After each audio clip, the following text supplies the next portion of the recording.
We have no stronger ally than Australia.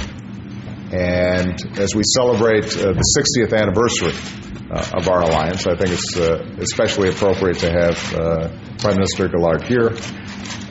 I understand that you'll be speaking to a joint session of Congress, which is a high honor that is reserved for only our closest friends. And I think it's a measure of the degree to which Australians are held in such high esteem by Americans, partly because we share so much. Not only do we share a language, a commitment to democracy, a set of shared values, but I think there's also a shared sense of open spaces and a pioneer spirit. And as Prime Minister Gillard said the first time we met, it's what makes us great mates. We've had a very useful discussion about a wide range of issues. We began by me once again expressing, on behalf of all the people of the United States, our deepest condolences for those families that were affected by the terrible floods recently.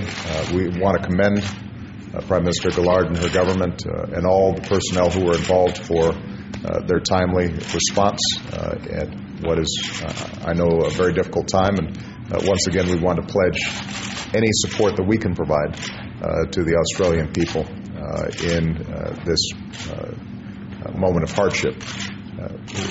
We also talked about a wide range of international issues. I'll be traveling this year to Asia once again for the East Asia Summit, and we'll be hosting in Honolulu the APEC Summit. Australia and the United States have a shared interest in expanding trade in the Pacific region, in promoting clean energy, in making sure that we don't have regulatory barriers that prevent our businesses from working across our borders. And so we're very excited about the prospects of joining forces with Australia and other countries to promote growth and employment in the region. We had a good discussion about security, and I want to once again thank the Australian people and the military families who are making such extraordinary sacrifices in Afghanistan. It is not easy. Australia is our largest non-NATO coalition member, making an extraordinary contribution day in, day out. And I want to personally thank Prime Minister Gillard for her strong endorsement of our efforts there. And we discussed the fact that 2011 is going to be a year of transition in which we more and more provide the assistance necessary for Afghans to take the lead in that effort. We've been talking today about the friendship between our two countries, about being great mates, talking about the 60th anniversary of our alliance, and as I've said to President Obama, I view it as 60 years young. There is so much more to do together in the future, including cooperating as America looks at its force posture, including cooperating in our region at the East Asia Summit and beyond.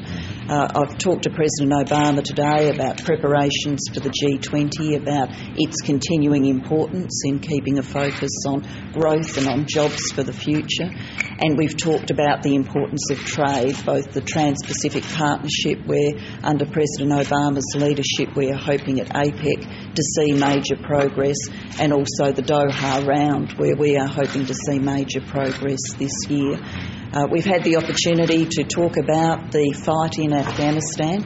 It is hard, but it's something that I am very personally committed to seeing the mission done and to ensuring we play our part in training the Afghan National Army and bringing security to Afghanistan so that the Afghan people can lead their own security. So we've had the opportunity to talk about transition today, as well as events in the Middle East, as the President's outlined.